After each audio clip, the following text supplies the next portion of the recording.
قرآن تو 23 برس میں نجمن ایک عربی کا لفظ ہے، نجمن یعنی رک کر، ٹھہر کر، تدریجاً، سرگوشی کے ساتھ حضور صلی اللہ علیہ وسلم پر اترتا رہا۔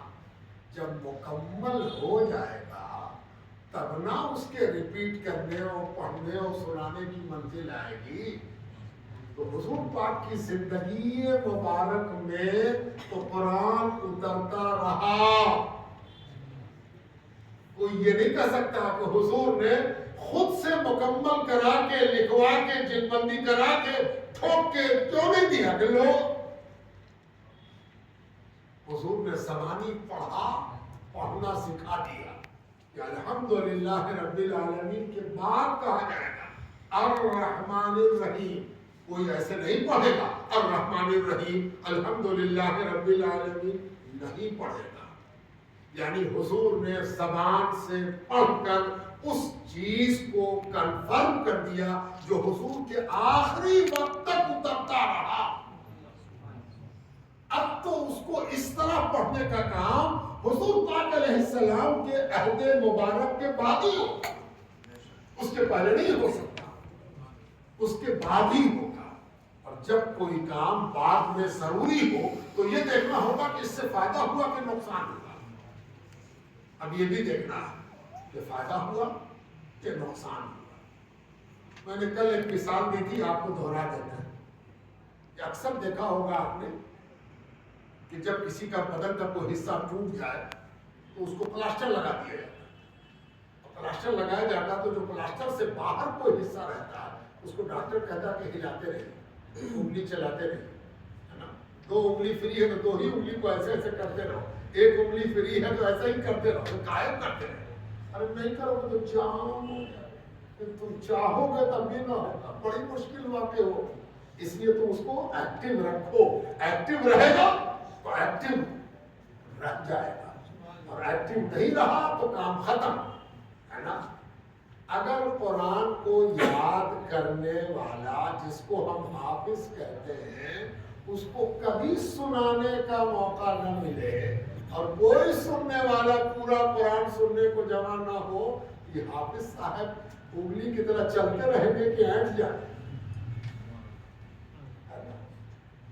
بڑے سے بڑا حافظ بھی، آپ امام آپ کی مسجد میں، آپ کی 3 مسجد ہے ماشاءاللہ عالم گنج میں، گھاٹ کنارے، اور ادھر بھی جوڑ لیجئے تو آدھا درجن سے زیادہ ہے نا، 1 درجن بھی ہو سکتی، کوئی حل نہیں، اللہ اور برکت۔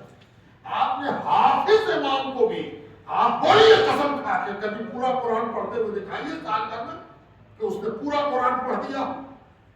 محدود صورتیں ہیں جس کی کوئی حد بندی نہیں، پورے قرآن میں سے کچھ بھی پڑھتا ہے، اپنی اپنی ٹیلنٹ ہوتی ہے، اپنا اپنا امام کو عادت ہوتی ہے۔ آپ پابندی سے اگر نماز پڑھتے ہوں گے تو آپ بتائیے آپ کا امام کچھ ہی صورتوں کو دہراتا رہتا ہے نا۔ 1 سال پڑھیے ایک امام کے پیچھے، آپ بتائیے ہم کو کہ کیا پورا قرآن اس نے کبھی ختم کیا؟ سال ہی بھر میں صحیح نہیں، ایک ہی موقع ہوتا تراویح جس میں وہ پورا قرآن سناتا ہے۔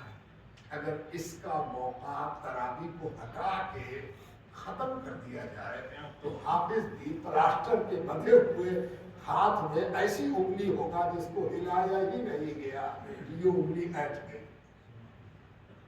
یہ تراویح ہے سیدنا عمر فاروق، جن کی دانشوری، عقل مندی، ذہن حضور کا پیدا کیا ہوا ہے، صلی اللہ علیہ وسلم کی تربیت کا نتیجہ ہے۔ حضور پاک علیہ السلام نے جو انٹیلیجنشیا فاروق کے بدن میں ایمان کے ساتھ ڈال دی تھی، اس کا نتیجہ ہے۔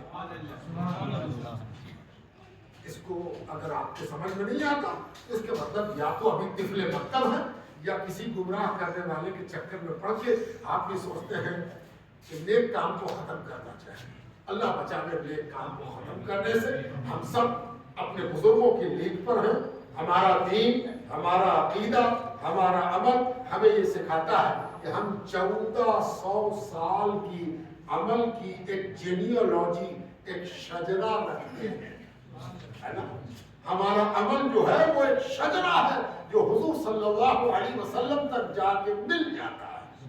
اور عمل دو طریقے سے ملتا ہے, یا تو عمل ہی جا کے مل جاتا ہے, یا عمل کے پیچھے جو انسپائریشن, جو جذبہ, جو ابھار ہوتا ہے وہ بھی حضور کے نتیجے میں پیدا ہوتا ہے نا.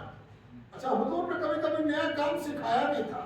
اچھا مثال دے دیں آپ کو, آپ نے سنا ہوگا حدیث میں کہ حضور نے فرمایا, نہیں سنا تو سن لیجیے, جو پہلا بحری بیڑا بنائے گا, سمندری جہاز جو بنائے گا وہ جنتی ہوگا. یہ حدیث ہے.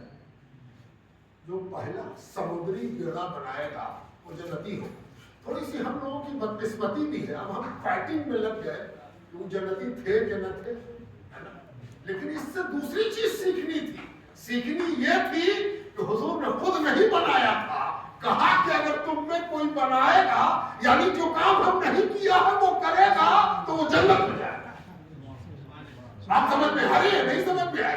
ارے جب تک سمندری بیڑا نہیں بنا تھا, سمندر میں اسلام کیسے جاتا سمندری راستے پر, ہے نا. تو حضور نے کیا کہا, جو پہلا سمندری جہاز بنائے گا وہ جنتی ہوگا. کہا حضور نے. آج کا مولوی ہوتا تو کہتا کہ حضور نے تو سمندری بیڑا نہیں بنایا تھا. تو حضور نے کہا تھا نا بنانے کو, کہا تھا اس لیے کہ یہ بدعت نہیں ہے, اس کو بناؤ گے تو تم آگے بڑھو گے, سائنس میں, ٹیکنالوجی میں, اسلام لے کر آگے جاؤ گے. اگر سمندری راستے سے اسلام آگے نہ بڑھتا اور زمینی سے بڑھنے کی کوشش کرتا, تب تو ایک ایسا ملک ہوتا جس ملک کے پاس سمندر سے لڑنے والی فوج ہی نہ ہو. یہ وہ ملک ہے, یہ وہ فکر ہے جس میں زمین کی فوج بھی ہے, سمندر کی فوج بھی ہے, ہوا کی فوج بھی ہے نا. تو بات سمجھ میں آئی. اب ہم لوگ ایک خوش قسمتی کے ساتھ دعا کرنے جا رہے ہیں. دعا اللہ رب العزت کی بارگاہ میں قبولیت کے اسباب کھوجنے کا نام. کیسے دعا قبول ہو, ہے نا.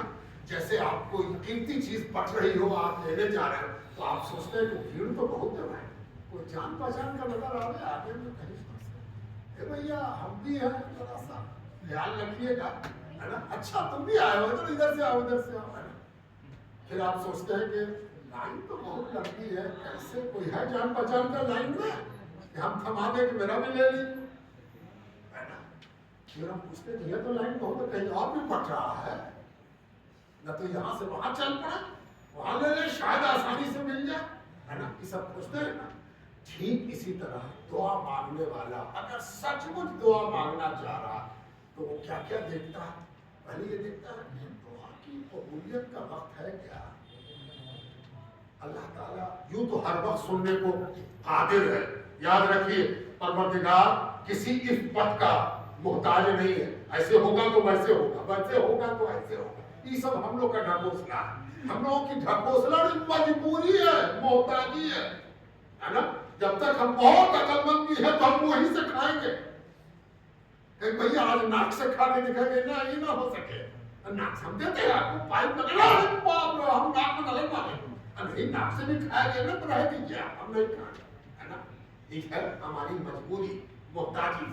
اللہ رب العزت کی کوئی محتاجی نہیں, جس کو چاہے سنے, جس کو چاہے نوازے. فرعون کو ایسا نواز دے کہ چھینک بھی نہ آئے اور سر میں درد بھی نہ ہو. ہر مومن بیچارہ چھینکے جا رہا اور تراویح پڑھے جا رہا.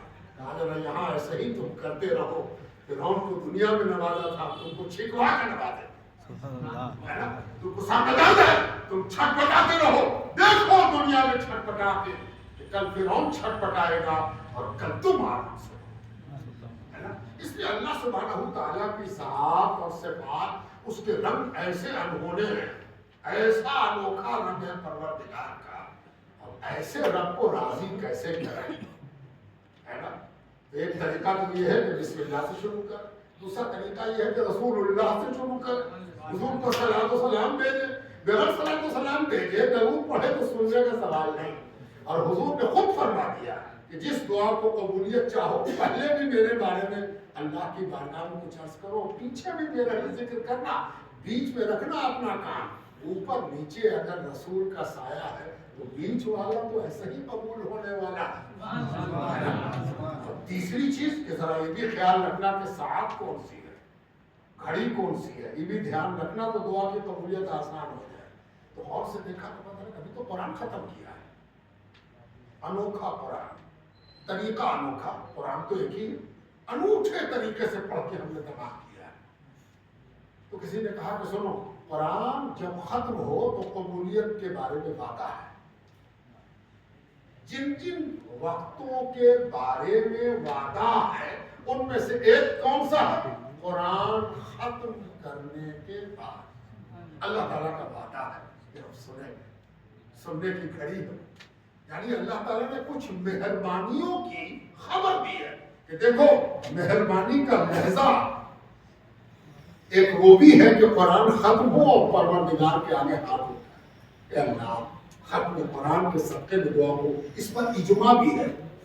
اچھا اجماع پرانے والوں کا ہے، ہو سکتا ہے نیا والا کہے کہ سب کوئی چیز نہ ہے نا، تو نئے والے کا تو کوئی ٹھکانا نہیں، لیکن پرانے لوگوں کا اس بات پر اجماع ہے کہ قرآن تو قرآن ہے، جب حدیث پڑھ کے تمام کی جائے تو اس کے بھی مقبول ساتھ ہونے کی خبر دی ہے۔ اسی لیے آپ دیکھا ہوگا ختم بخاری، ختم موطا الگ الگ جگہوں پر، کہیں ختم صحیح ہے، کہیں ختم ستہ ہوتا رہتا۔ دنیا میں ہم تو گھومتے رہتے ہیں، پتہ نہیں کتنا درس ہم نے دیا ختم بخاری کا، جس میں یہ ثبوت موجود ہے کہ ختم بخاری جب ہوئی تو قبولیت اور مستجاب ساعتیں اللہ رب العزت کے ہاں ریکارڈ کی جاتی ہے کہ اللہ تعالیٰ قبول کرتا ہے۔ یہ بھی یاد رکھو، بعض دفعہ مصیبت میں بھی دعا قبول ہوتی ہے، بڑی مصیبت ٹوٹ پڑی، حدیث میں آتا ہے کہ ایک شخص کہیں جا رہا تھا، بڑی طوفانی کیفیت پیدا ہو، بعض روایتوں میں ہے کہ ایک نہیں تین آدمی تھے، بہت طوفان، ارے بات کیا کرے، پہاڑی علاقہ، سوچا کہ کہاں جان بچائے، دیکھا کہ پہاڑ میں ایک کھو ہے، اس میں گھس گئے تینوں جو گھسے تو اتنی تیز ہوا چلی کہ ایک چٹان گری اور منہ ہی پر بند ہو گیا چٹان، اب کہاں جائے، تو جان بچانے کو اندر گھسے تھے، لیجیے یہ تو غار کا منہ ہی بند ہو گیا۔ اب سوچیے آپ کہ کیا حالت ہو، ٹھیل ان کے دیکھا، اللہ یہ تو ہم ہی ٹھیلا رہے ہیں، یہ چٹان کیا ٹھیلا لگے، اب کیا ہوگا، اب تو پھنس گئے۔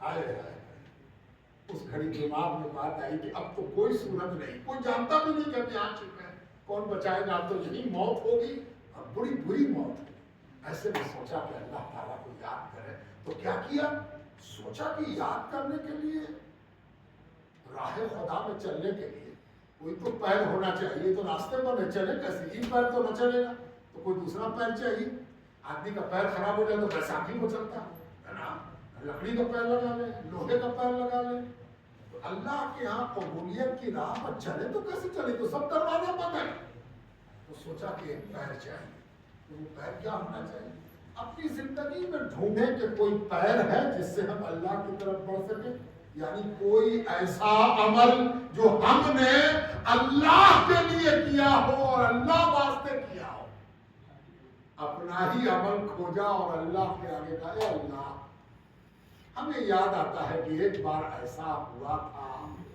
ہم گناہ پر قدرت رکھتے تھے، گناہ کرنے کے لیے ایک دم تیار تھے، اور گناہ کرنے کی طاقت بھی تھی، صلاحیت بھی تھی، موقع بھی تھا، طبیعت بھی تھی، چاہت بھی تھی، لیکن اس وقت تیری یاد آ گئی اور پروردگار صرف تجھ کو حاضر اور ناظر مان کے ہم نے گناہ نہیں کیا تھا، اللہ تو اس کو ضرور جانتا ہوگا، اس لیے کہ تیرے لیے کیا تھا، اگر وہ بات تیرے لیے تھی تو میرے لیے یہ چٹان ہٹا کے دکھا دے پروردگار، اور آپ جانتے ہیں کہ چٹان ہلکی سی کھسکی، ذری سی روشنی آئی لیکن ابھی نکلنے کی جگہ نہیں تھی، ہم پورا واقعہ آپ کو نہیں سنا رہے، ہم یہ سنا رہے کہ دعا کی قبولیت کے کیا کیا رنگ ہیں، کیا کیا چھٹائیں ہیں، کیا کیا ادائیں ہیں پروردگار کی، اسی ادا والے سے ہم کو مانگنا ہے نا، جس نے نقی صاحب کو نوازا ہے، کہ نقی صاحب ایسے ایسے مکان والے عالم میں بہت ہیں، کس کو توفیق ہے کہ اپنا گھر 10 دن کے لیے کھول دیں کہ آئیے بھیا ہم حاضر ہیں تمہارے لیے، وہ پروردگار اللہ اکبر، اس کی عجیب شان ہے، آئیے اس کی بارگاہ میں ہاتھ اٹھائیں، بسم اللہ الرحمن الرحیم.